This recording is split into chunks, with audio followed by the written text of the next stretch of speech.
Hey Potterpuffs, welcome back. Today it is another cooking video. I don't know how you guessed, maybe the fact I'm wearing this apron. So we're going to be making Hagrid's birthday cake. As we know, I'm absolutely appalling at baking, so we'll see how this turns out. It's going to be funny, and hopefully, because it's a cake that Hagrid sat on, I should be okay with this. We've done the butterbeer hot chocolate out of the Geek Gear box, and this is the second recipe from that box. Next weekend I'm going to be opening all of the mail that you guys have sent me. There's going to be 2 videos, so one on Sunday evening, one on Monday, which is my actual birthday, and I'm so excited because it's all looking at me in the lounge and you guys are so generous to send me things, so thank you for that. So Potterpuffs, we've actually travelled in time, so this is actually part of the ending of the video, but I need to put it at the beginning for this reason. The cake I'm about to make is going to fail, so don't follow the cooking instructions, just enjoy, watch and laugh, and at the end we're hoping for a good finished cake. Bye! This is what you need to make Hagrid's birthday cake. So first of all, 170 grams of self-raising flour, almost forgot what that was then, 170 grams of caster sugar, 170 grams again of margarine, 3 eggs, and a tablespoon of baking powder. Well, we know that my baking videos are always very easy to film, so next we're going to cream together the sugar and butter. So far so good, nothing's gone wrong, and I haven't almost dropped an egg.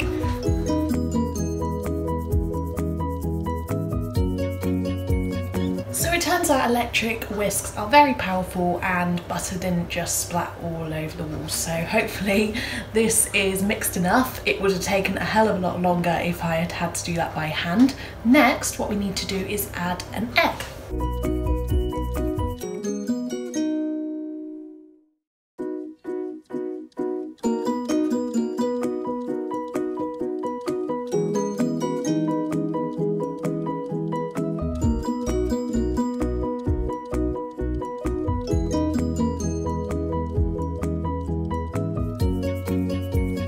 So that flour really made me sneeze. This is all done. This is the cake mix, all ready to separate into 2 greased tins. The recipe says put it into 1 and slice it in half, but that is too advanced for me. So I'm going to put it into 2 and hope for the best. So here's a mess update, because last time you guys wanted to see how messy my kitchen was. Unfortunately for you, this time I haven't done too badly. Here's the state of affairs so far. Here's the cake batter. I keep saying batter, I mean cake mix.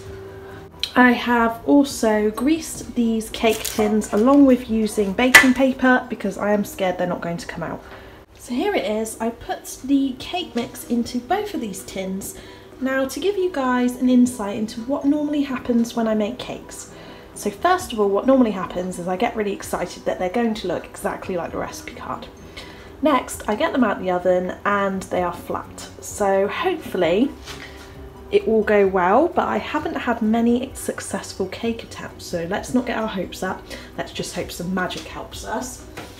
You put the cake in the oven for 40 to 45 minutes. You put the cake in the oven for 40 to 45 minutes at 180 degrees. So, we didn't set our expectations high, did we, Potterpuffs? I'm very glad we didn't. This hasn't gone very well. First of all, let's look at the oven. So here is my oven, which I cleaned just a week ago. We have cake which is tipped over the side of the oven, making it very messy. Okay, so I don't know what I did, but I spoke to one of my friends who's much better at baking than I am, and we think that I overmixed it. Didn't know that was a thing. I thought mixing it extra would make it extra fluffy, but apparently not, it just killed my cake. So here is a kind of cookie cake, which looks like one of Hagrid's rock cakes. Here it is. Does this look like a cake to you?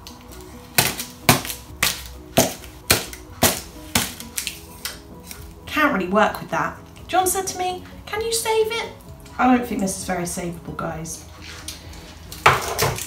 It smelled delicious. I had really high hopes. I went over to the oven like, yes, I finally made a good cake. No. So no, it didn't go very well, but we're gonna work with this. So it's time for a Hufflepuff Queen cookery update. What I've done is I've started again and used a completely different recipe.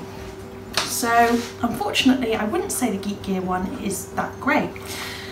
I'm using Granny's Victoria sponge. Now I trust grandmas and their cooking abilities, so I'm very hopeful that this is going to work. It's in the oven right now. I'll show you the mess I've made. So this is my second cake of the day.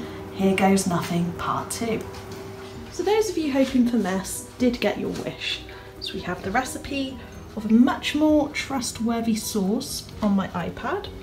We have lots of flour on the worktop, sink, lots of washing up to do, a variety of eggshells, and then just stuff everywhere because I have been completely flustered trying to get this sorted. Now in the oven, please pray for my cakes. Don't think we can see them, but let's hope that they turn out okay this time. My cake actually worked. Look, the second cake worked. I'm so excited because cakes never work out for me. So I'm gonna let these cool, make my tea, and then we can finally ice them. Yay! So very good news that the cake this time has turned out well. I have cooled it and I'm now going to make the frosting for it. This is the best part and I'm very excited.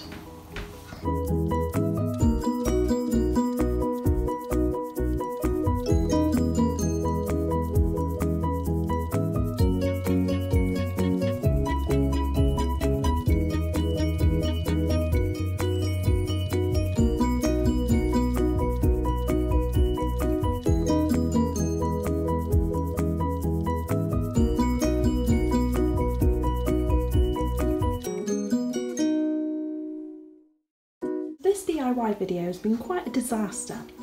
Not only now did I have to combine some butter and icing sugar, which I thought would be easy, it turned out I also needed milk, which Geek Gear didn't say, so I would say their recipe is actually shockingly bad. I then added food colouring, but using an electric whisk again has created a lot of mess. A bomb has hit the kitchen even though I just cleaned it up, but the icing looks good, so I'm happy with that. I'm now going to put the jam on.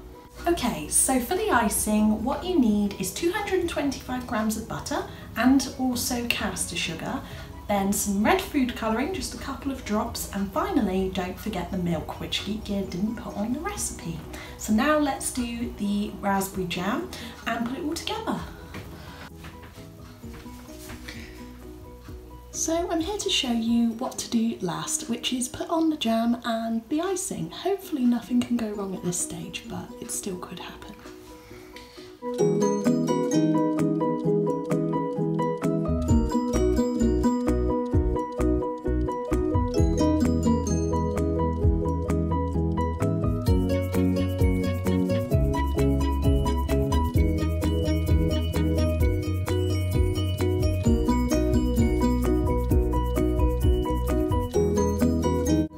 So for somebody who's appalling at baking, I am quite impressed with myself.